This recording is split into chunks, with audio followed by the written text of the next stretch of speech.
Welcome to the Motive for Life radio show. This is Robert Christensen. Thank you for joining me. This week, Makeala Addell joins us as a certified mindset and time management coach. She has a master's degree in education, literacy, and learning specialization, and she holds a BS in psychology. She is a certified associate professional, international coach, and a new faculty mentor and trainer.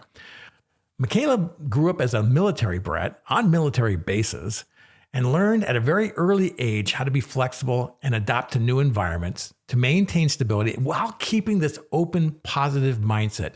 She is quite the powerhouse. I really appreciate you hanging in there and listening to this whole podcast because I think you're going to learn a lot and really enjoy it. Hey, Makeala, welcome to the show.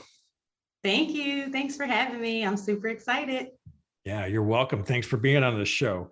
Sure. One of the things before we jump into all the questions that I have for you is a comment you made early on when we first talked about possibly doing the show. And that was that you were a natural motivator.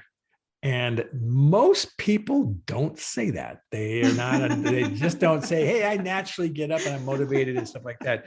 How did you come about, one, thinking that you're a natural motivator, and then how do you use that in your daily life? Yeah. So for me, being a natural motivator for me means that, when I get up every day, and have done so for the past 17 years in my education career, my coaching career, it's so enjoyable. It feels natural. It feels very organic. And so, I've always had this natural affinity for helping others. It sounds cliche when people say, hey, if you love what you do, you never work a day in your life, but it's the truth. And I live by that. So I love motivating, inspiring so much that it just feels organic to me. So you're in flow with what you're doing, and that moves forward with that optimism and that motivation. That's what you're saying? Absolutely. And I don't take that for granted. I'm very fortunate that I'm actually doing what I enjoy. It makes the motivational piece part of it so natural, and these are things that students have shared with me, clients have shared with me, people that I have trained with. And it's just something that I'm passionate about. I genuinely care about helping people move forward. That's a great place to be. So when you get a client who is not naturally that way, right? I would have to say most people that you and I run into in the circles of coaching and mentoring, we don't run into people who are starting off on a good day. We tend to get them in either crisis mode, or there's something that they want to change, or they're run up into obstacles and stuff like that. How do you get them focused into at least starting to think that way to get into that alignment? Such a great question. And motivation is one of those concepts that it's not black and white, right? If you go poll 10 people right now and ask them what motivates them to do their job, you'll get different answers. We're all motivated so differently. And so when I'm working with clients, one of the things we do, especially in the area of motivation, is take that deep dive. First off, what is your purpose? What is it that you really want to do?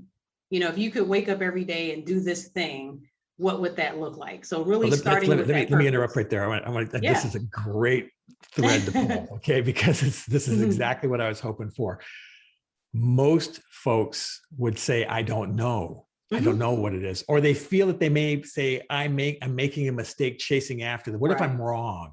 Is always the comment. So let's just stop right there and dive into what do you do with people to help them find purpose?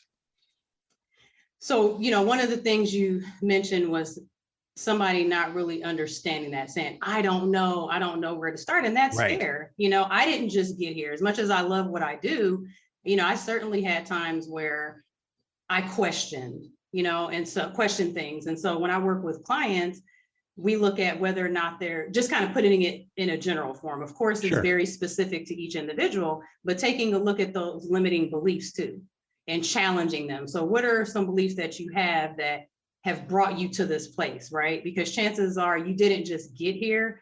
That way of thinking comes from something. And a lot of times it's fear. So where is that stemming from? Especially for people that say, that have all these goals and aspirations, but they just don't see the vision, or they question whether or not they're good enough or they're capable enough. So then we get into some deep dives in terms of that mindset work, because that's a huge part of it. Do you take back, let me rephrase this, because I think it's important how, getting in with the client's mindset, right, to help them unwind some preconceived notions of what they're capable of doing. And often it may be cultural within their groups or their communities. It also may obviously be within earlier childhood belief systems that were indoctrinated in them. How would you suggest somebody start looking at their limiting beliefs if they were just listening to this call and they saying, I don't even know what my limiting beliefs are? It's kind of like saying, I always like saying this is, you don't know you're a pickle when you're in the pickle jar because you can't see the outside of the label. Everybody else knows you're a pickle but you. Okay, so when they're in the pickle jar, how does somebody what does somebody can do to help them at least discover some of their limiting beliefs? Yeah, and like you mentioned, sometimes you don't know what you don't know. And again, this is just very kind of general form. When I'm working with clients, it's very individualized and customized and structured to them. But we go at a deeper level. I know you understand limiting beliefs, but when I'm talking to clients, it's more so, okay, what is it that you think, and where did this stem from? So we actually go through different exercises and just kind of summarizing it. It gets to the heart of, where did this come from? And oftentimes it's experience.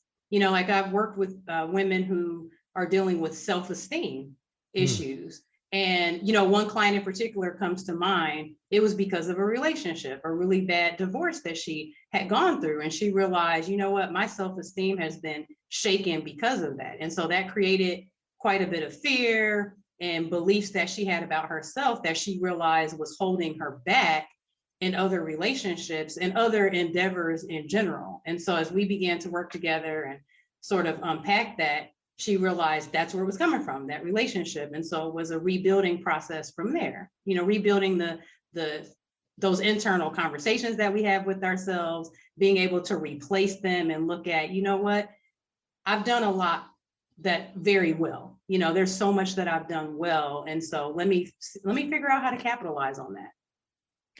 When you and I talked earlier, and you said mostly women come to you this, and with some of the women clients that I've worked with, that relationship conversation is a very, very strong one in their identity that you were talking about, how they see themselves. And it's the problems, you tell me, the problems seem to stem from it ending badly. The relationship itself, it didn't end in what I would call an organic way. They ended up in a very inorganic way. And both or one gets wounded in that process, and then your identity drops. For a man, it tends to be a very defiant self,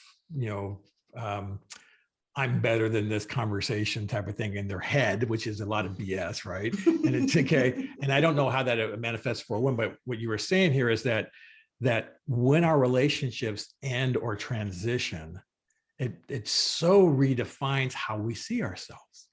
I mean, it just changes everything. Absolutely. And so with that, when you see self-esteem issues, you had mentioned also that procrastination was one of those key blockers that you see recurringly in your clients. Can you elaborate more on that? Absolutely. Yeah. So the other part to my practice focuses on time management coaching. So helping clients prioritize, organize, and create structure so they don't burn out at the end of the day. And, as you and I had talked, procrastination, the reasons for procrastination are different for everybody, so it's first figuring out, okay, why is it that I am procrastinating?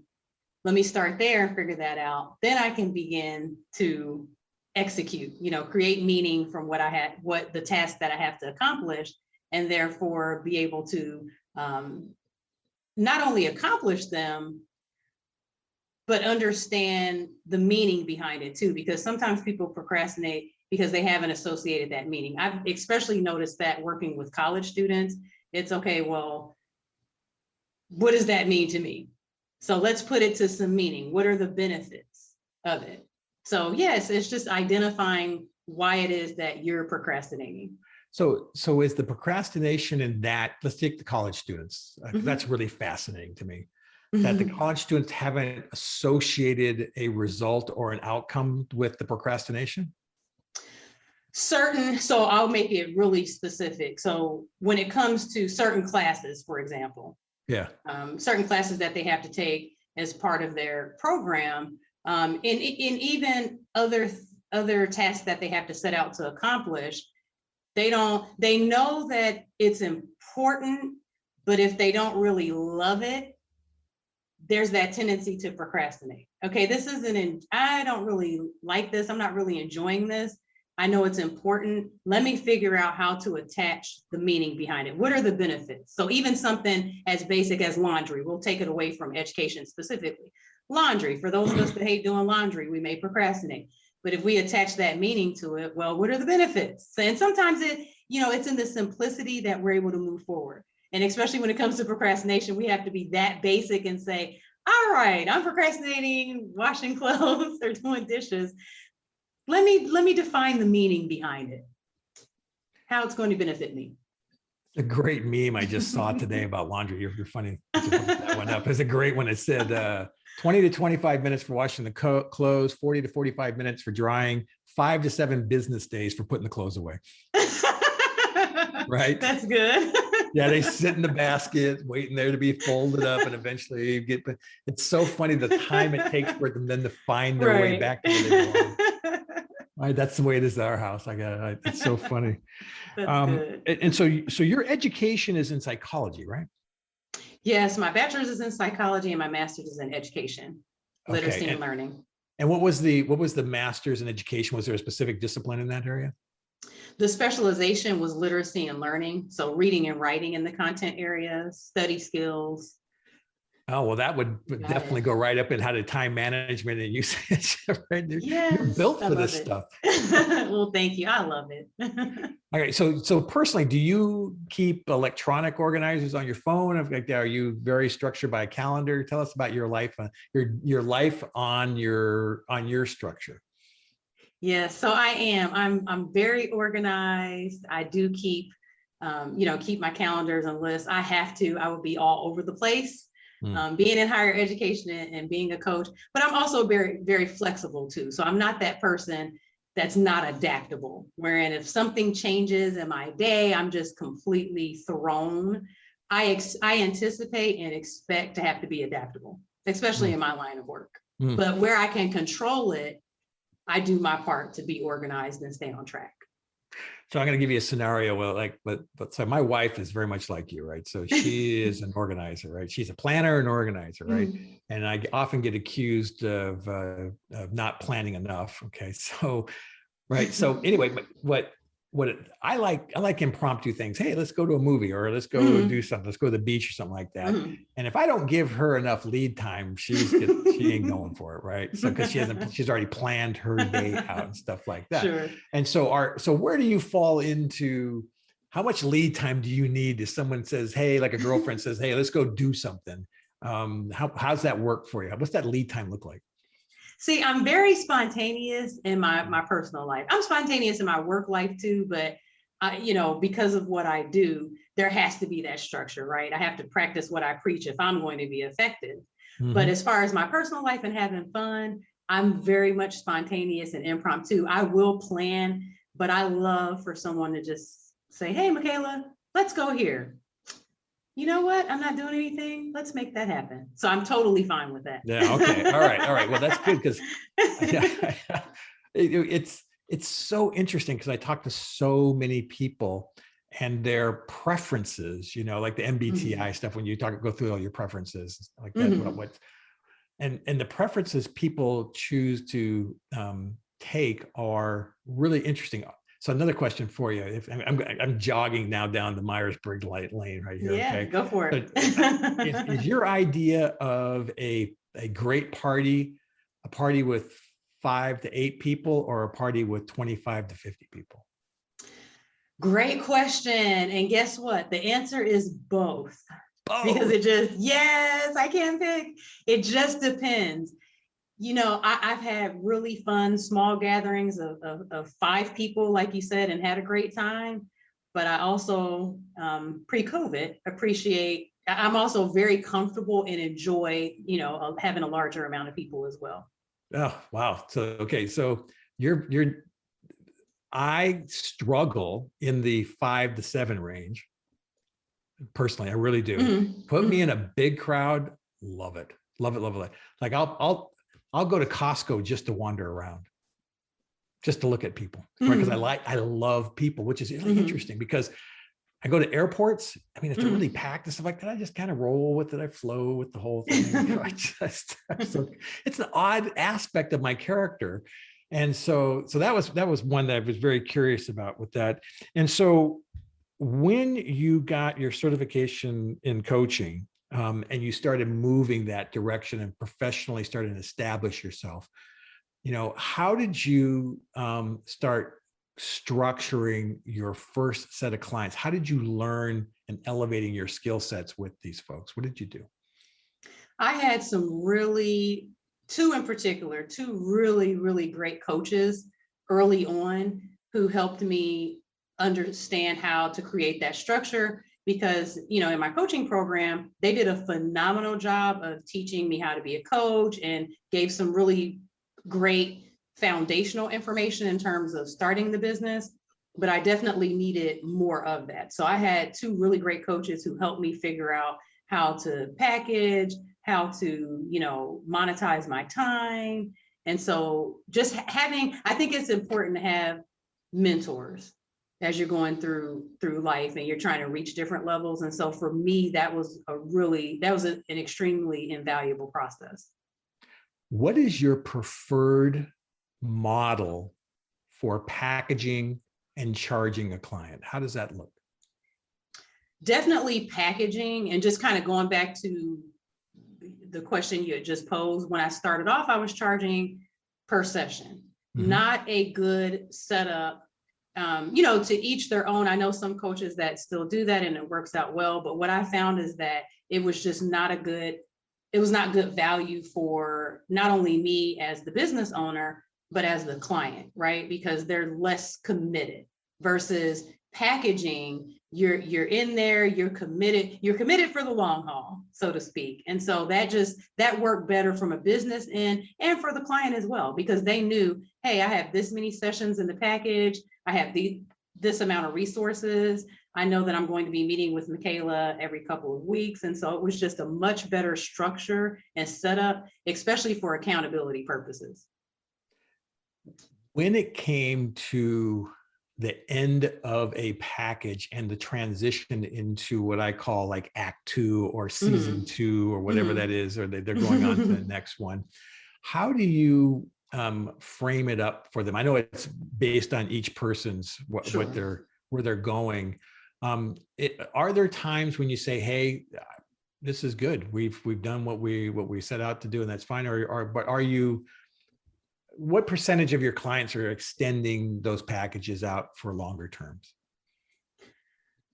I would explain it, kind of look at it this way, because it varies so much. My clients know that I'm very transparent, I'm very honest, and I take the work that we do seriously. And so during the last session, we do sort of a final progress review. And at that point, we can figure out where they are versus where they started. And sometimes we do need a couple more sessions, but I've also had some clients who were good to go. Not that they didn't come back later on, but for that moment in time, they had what they needed to be able to move forward. So it really does just depend. That's definitely an individual thing for sure. I like your summary at the end of the I call them sprints. That's what I call them. In the world of computer science, we call them agile sprints. We call them sprints. And so having a sprint and then summarizing at the end, that's a very good technique of what we call tie downs, right? You're tying the client down to here's what the work that you did, here's what we asked for up front, and here's where you are now today. Right. And so when you do that and you hold the mirror up to them, um, do they see their progress, or does it require that mirroring for them to say, hey, remember when you were this and that place? How aware are the clients towards the end for you? The clients really do see the progress. And I think one of the things that's helpful is that we're assessing as we go along. So I do official progress assessments throughout, and then we're always making adjustments as needed as we go along. So because of that, in the end, they see it too. So they're able to say, yes, I see that. I see that I started here, and I'm able to, look at tangible results. Where are typically those goals laid into? So there's some fundamental categories of health, relationships, careers, money, maybe spiritual aspects, education. Where do you see the top candidates for when people come to you? They're saying, hey, I really want to change this. What are some of those things? So as a mindset and time management coach, they have all these goals. They just feel like there's just not enough hours in the day. So it's helping. So I find that on that end, it's the accountability that they want, but it's also the organization and the structure, how to put it all together. From the mindset piece of it, it's typically them working on their overall self-confidence, whether it's the confidence to, go out for this new job, or the confidence to have healthy, sustainable relationships. So it usually falls into those categories.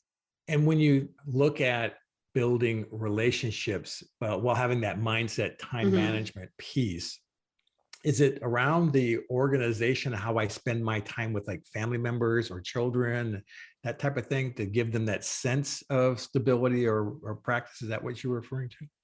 Absolutely. It really is a combination thereof, so that they can spend more time doing what they enjoy, so they're not exhausted at the end of the day. And so, as we know, every area of life impacts the other.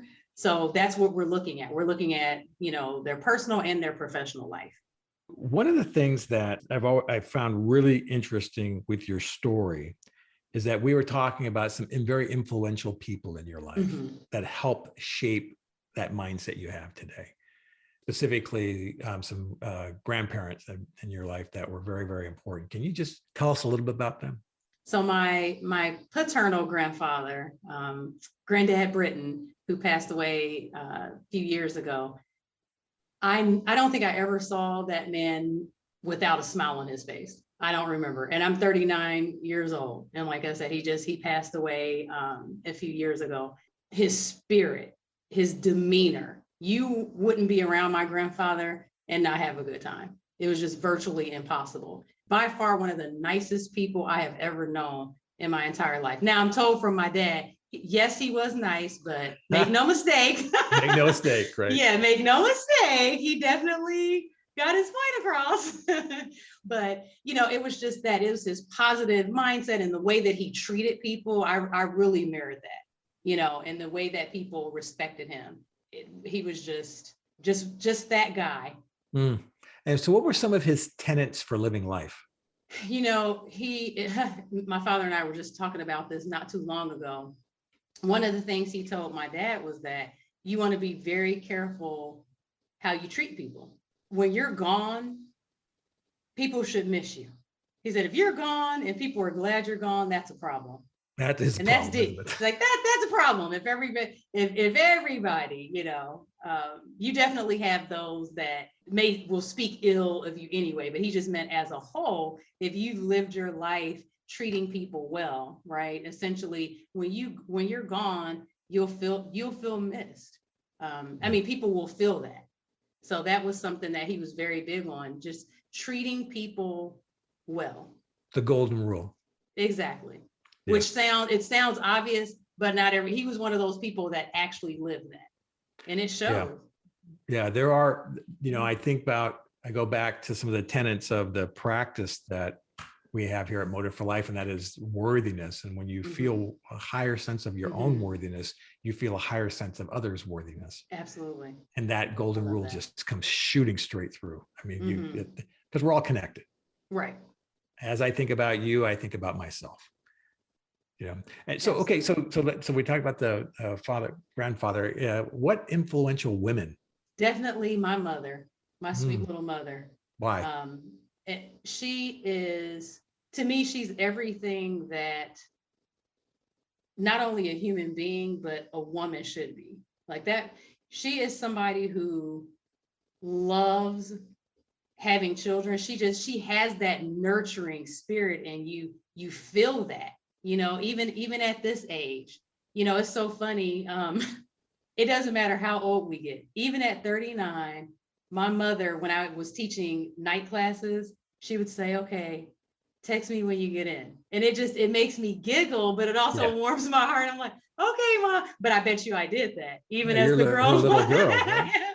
I'm like, okay, Mom, sure. But it's just her caring spirit. She's such a classy lady and classy person. She's also a force to be reckoned with. And Mom means law, but there's so much love and respect. And like I said, just her nurturing, sweet spirit about her. And she taught me so much. And as a career woman, like I always admired how my mom could look so amazing and be so busy. I'm like, oh my gosh, you just make it look so easy, being a career lady and still being so motherly and having children and being a military wife and holding it down. Yeah, my mother. Your mom was, so you come from a military family.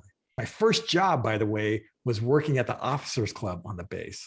Oh, very nice. Oh my God, I screwed up so bad. This is my first time. There was this big meal, right? Big giant meal. And the admirals are at the end, and there's all these people, and they basically said, Robert, all you need to do is put the food in on the left-hand side and set it down. And don't forget, the guy at the head of the table gets served first. So we're all standing there, right? We got these plates. And I was thinking, I just stepped up and handed some guy who happened to be in mid-table his food first before everybody else. And the whole place busted out laughing. And I didn't have that job next week.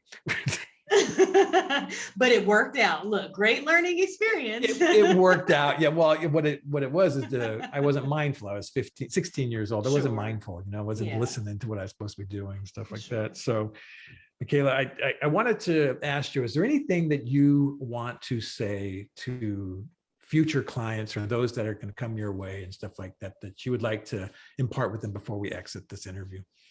Yes. Don't feel like you have to have it all figured out. Oh, that's some great advice. And I put myself in that category. We're all human. Just because I'm a life coach doesn't mean, I'm perfect and know everything. I just practice what I preach. And so I just encourage my clients to that, to understand that you don't have to have it all figured out. We'll fill in those gaps and get you where you need to go. Makeala, thank you so very much for joining us today. Thank you. I had so much fun. Me too.